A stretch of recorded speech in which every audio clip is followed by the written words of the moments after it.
Ada orang gila 100, profesor 1. Jumlah pemilih 100 orang gila itu menang kalau di demokrasi. Akhirnya negara dipimpin orang gila, profesornya kalah. Jangan biarkan Rocky Gerung ini sendirian, gitu. Dan semoga Allah Subhanahu wa Ta'ala menghancurkan sehancur-hancurnya para pelaku pembantaian 6 syuhada pengawal kami dan yang memerintahkannya, serta para aktor intelektualnya juga yang merestuinya, dan semua yang terlibat dalam pembantaian sadis dan brutal tersebut secara langsung maupun tidak langsung.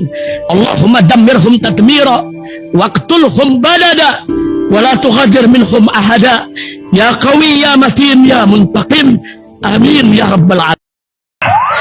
Allahu Akbar, Allahu Akbar. Baju koko Habaib putih present Al Gobi.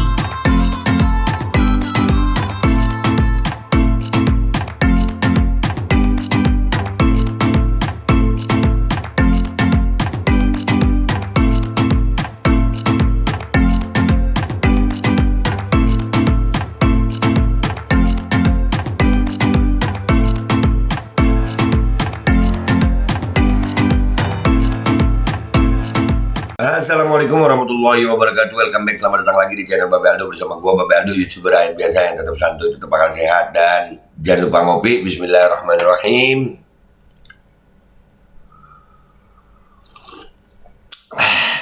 Alhamdulillahirabbil alamin, wassalatu wassalamu ala sayyidil mursalin sayyidina Muhammad wa ala alihi washabihi ajmain. Rabbi shrah li sadri wa yassir li amri wahlul 'uqdatam min lisani yafqahu qawli bi nabi wa ali. Salam revolusi akhlak, semangat revolusi akhlak. Semoga akhlak kita jadi lebih baik hari ini dibanding kemarin. Panjang umur, perjuangan, merdeka, Allahu Akbar. Salam sejahtera bagi seluruh rakyat Indonesia dimanapun kalian berada. Semoga kalian semuanya dalam keadaan sehat walafiat, tidak kurang suatu apapun. Dan mudah-mudahan kalau ada yang sakit dari kalian itu menjadi sakit penghapus dosa, penambah pahala, sakit yang insya Allah segera disehatkan oleh Allah SWT dalam sehat yang manfaat. Amin ya rabbal alamin. Oke guys, jangan lupa kaos gua keren, cek deskripsi video, asik ya. Oke guys, masih seputaran Rocky Gerung, nggak habis-habis. Rocky Gerung nggak habis-habis, keren nih, bajingan keren. Rocky Gerung bajingan keren. Nih ada cuitan begini nih, nggak gentar meski dilaporkan malah makin ngegas. Kini Rocky Gerung kritik Ganjar, memilih pemimpin bukan berdasarkan isu dan fanatik belaka. Kemiskinan di Jateng melampaui rata-rata kemiskinan nasional. Nah itu hashtagnya Jokowi antek Cina komunis. Waduh, kita nggak tahu dia di mana itu ya, tapi kita dengerin aja kritikannya. Sekali lagi ya, gue ingetin buzzer, jangan nonton ya, ntar kepanasan. Jangan. Rocky makin ngegas, kita dengerin sama-sama guys. Bismillahirrahmanirrahim. Apa prestasi Ganjar misalnya? Setiap pemimpin, presiden, gubernur, bupati diperintahkan oleh konstitusi cerdaskan kehidupan bangsa, pelihara fakir miskin. Sekarang kita lihat Jawa Tengah. Jawa Tengah ada provinsi paling miskin di Jawa, di era kepemimpinan Pak Ganjar. Dia ngomong ini ya, ini bukan dengan asumsi ya. Banyak yang bilang itu cuma asumsi, opini. Lawan deh datanya Rocky.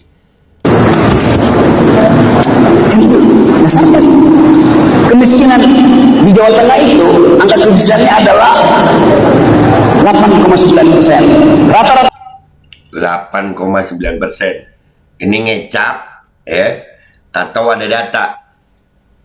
Ngecap atau data dia? Ayo lawan dah tuh. Nasional 8%, DKI 7%. Jadi kemiskinan di Jawa Tengah itu melampaui rata-rata nasional. Lihat tuh, kemiskinan di Jawa Tengah itu melampaui rata-rata nasional. Kan ini yang merasa kan? DKI 7, nasional 8, Jawa Tengah 9. Artinya DKI subsidi Jawa Tengah, Anies mensubsidi Ganjar. Itu logikanya. Orang nomor itu datanya begitu. Setiap tahun ada 45.000 anak usia sekolah yang gagal masuk sekolah karena daya belinya kurang. Bicara Pak Ganjar. Nah, itu dia asumsi, hoax, atau data. Ini orang hafalannya kuat soalnya.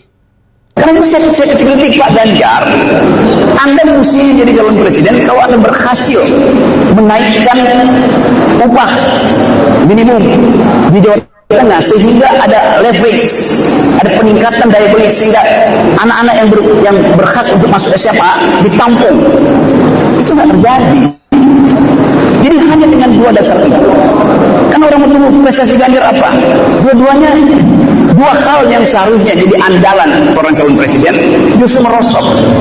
Jawa Tengah presiden miskin dan Jawa Tengah gagal membuktikan bahwa hak anak-anak untuk ikut sekolah terpenuhi oleh kebijakan pemerintah daerah.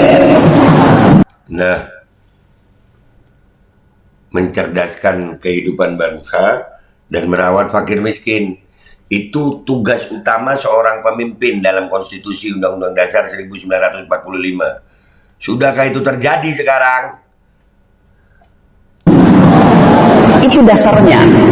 Jadi saya nggak ada persoalan secara personal. Saya selalu menguji pikiran seorang calon pemimpin dan gagasan dia. Apalagi misalnya kalau dihadapkan dengan tuntutan dunia, buat calon presiden di seluruh dunia harus paham dua isu. Satu, isu tentang ekologi, isu tentang lingkungan.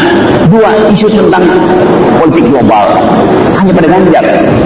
Anda paham nggak tentang ekologi? Paham. Anda paham nggak tentang wadas? Anda paham tentang kendeng? Ini itu yang akan diuji oleh pemilih muda. Karena pemilih muda nggak peduli dengan isu lain. Dia cuma peduli apakah bangsa ini bagi pemilih muda bisa menghadapi krisis lingkungan. Pemilih muda yang gimana, Bang Rocky?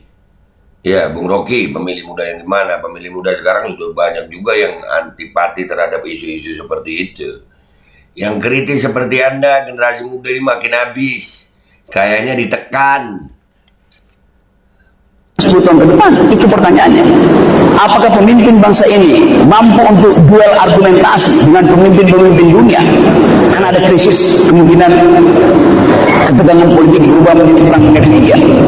Itu yang disebut kecemasan dari pemilih muda yang jumlahnya sekarang 30%. Dasarnya itu yang namanya swing voters yang belum menentukan pilihan. Tidak ada 30% anak muda di Indonesia yang mencemaskan kehidupan bangsa. Kalau saya ucapkan itu, dianggap saya memprovokasi. Memang itu yang mereka cemaskan. Nah teman-teman di sini itu. Iya, kalau ngomong bener sekarang itu dianggap provokasi. Yaitu kerjaan buzzer itu. Nih kalian kalau nonton lagi bilang lagi nih provokasi. Ngartiin provokasi nggak bisa lu. Buzzer. Kebanyakan duit jilatan kalian user. Terutama kaum perempuan yang berupaya untuk merawat rumah tangga, merawat dapur tetap berasap, tentu tahu bahwa ketidakadilan terjadi setiap hari. Setiap kali ibu-ibu buka dompet, dia lihat kalau tinggal 20.000 yang ada di dompetnya tuh. Padahal dia harus bawa anaknya ke sekolah, bisa ada jajan di situ. Kenapa itu terjadi? Karena kebijakan ekonomi pemerintah tidak pro pada rakyat, tapi pro pada oligarki. Nah, ini fakta. Kebijakan pemerintah itu banyak pro kepada oligarki, nggak pernah pro kepada rakyat. Ini fakta yang dia bicarakan. Memang sih, bacot Rocky ini kayak alkohol. Kalau di kulit yang nggak ada luka, alkohol itu adem. Tapi kalau kena kulit ada luka, wah ngegeliat-geliat gitu. Kena bacot Rocky ini. Yang dikritik ya ngegeliat lah, pedas.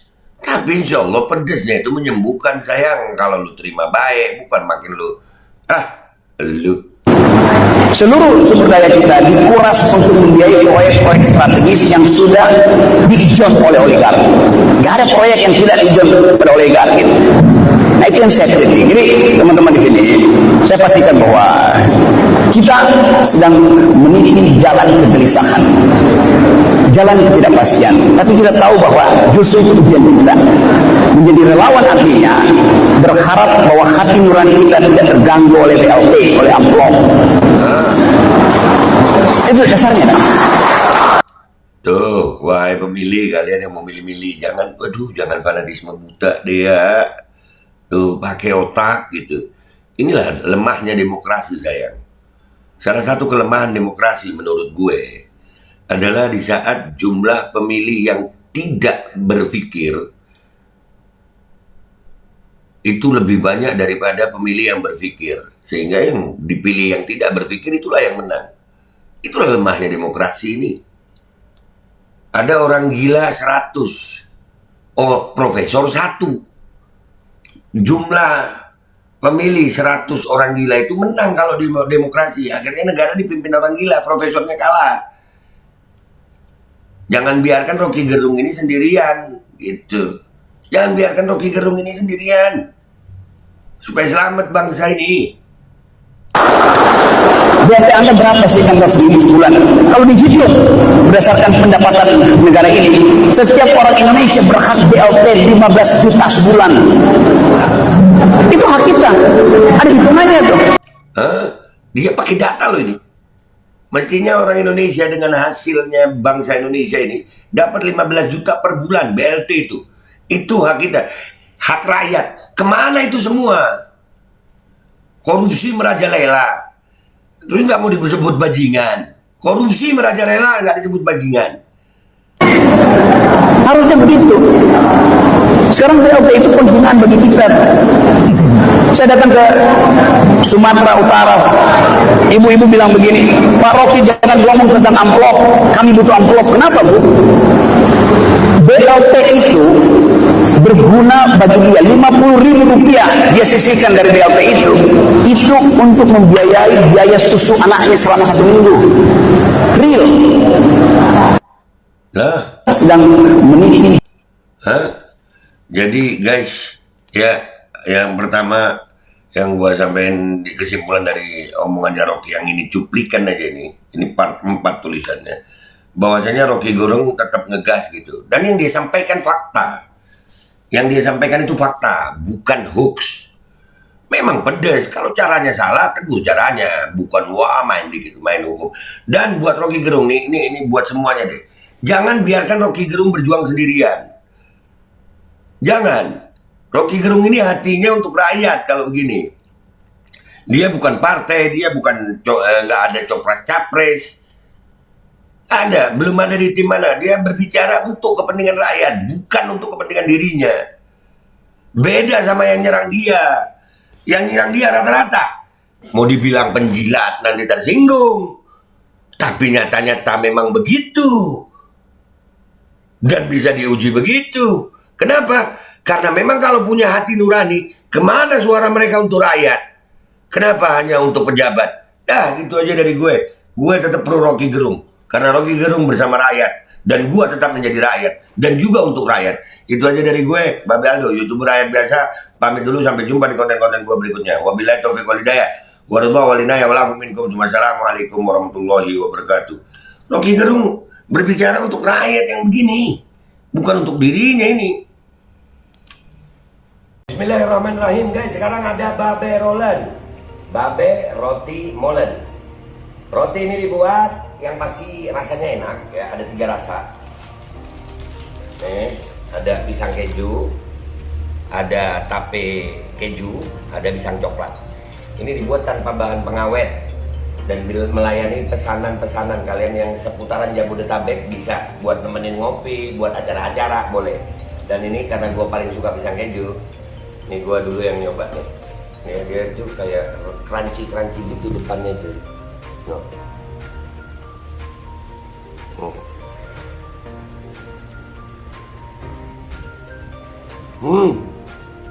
Tahu. Crunch di depannya, terus di dalamnya empuk. Ya Allah.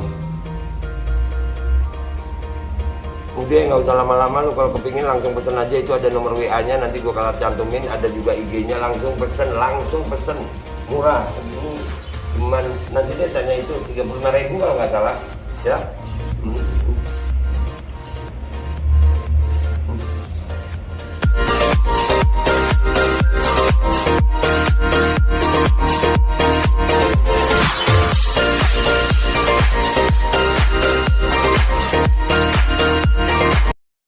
Assalamualaikum warahmatullahi wabarakatuh. Guys, alhamdulillah gue lagi di Jember dan gue dapat produsen Golden Pro MHA Vito.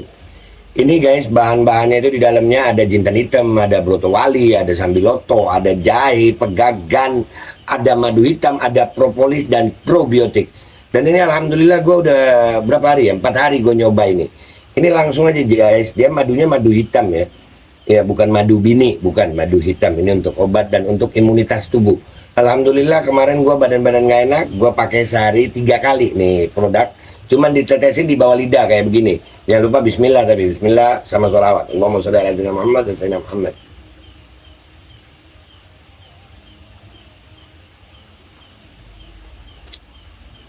Dah begitu aja, sehari 3 kali. Kalian langsung hubungi nomor yang tertera di bawah ini. Ini insya Allah bisa membuat badan kita tahan terhadap segala macam infeksi dari luar untuk imunitas tubuh. Dah gitu aja, langsung pesan ya. Ini nomornya.